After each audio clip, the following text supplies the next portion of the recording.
Why do you need a crypto wallet? You are into crypto and you've been in this space for a while. You were there when Bitcoin crossed 50K. You were there when FTX fell, when Terra Luna collapsed, and when spot Bitcoin EFTs were approved.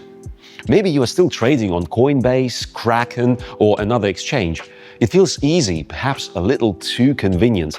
But here's the hard truth. It's not really your crypto there. Exchanges can freeze your account, get hacked, or even go bankrupt, leaving you with nothing. So, what's the solution? Your own crypto wallet. Crypto wallets can be hot or cold. Let's start with the basics. When you buy crypto on an exchange, it is stored in the exchange's wallet, not yours.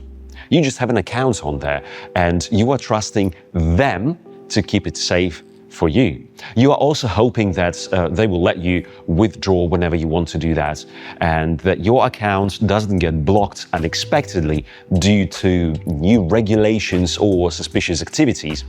There are a lot of downsides to exchanges, but I will get to that later. Then we have hot wallets. They keep private keys safe, but still expose them to the internet. A sophisticated attack by North Korea's best could crack most hot wallets' safeguards. One positive aspect of hot wallets is that they can be non-custodial. You can generate seed phrases and, in the process, be in charge of your funds.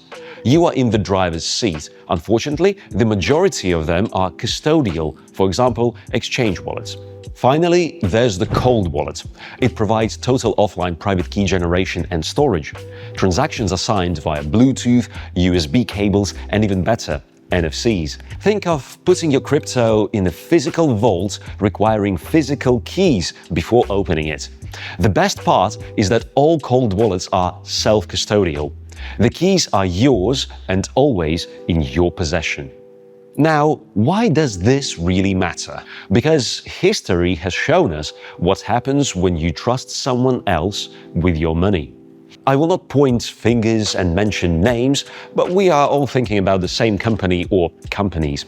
When you use a self-custody wallet, you hold the private keys. And in crypto, these keys are everything. No one can freeze your funds, no one can monitor your transactions, and no exchange failure can take your assets away. No hacks that drain millions in minutes, no regulatory crackdowns that lock you out completely. I can go on, but you get the point. Imagine waking up to find your exchange account is empty, or worse, you are locked out forever. It has already happened to millions of crypto users who trusted the wrong place. But with crypto wallets like Tangem, your private keys are stored securely in a way you own. No batteries, no cables, no complicated setups.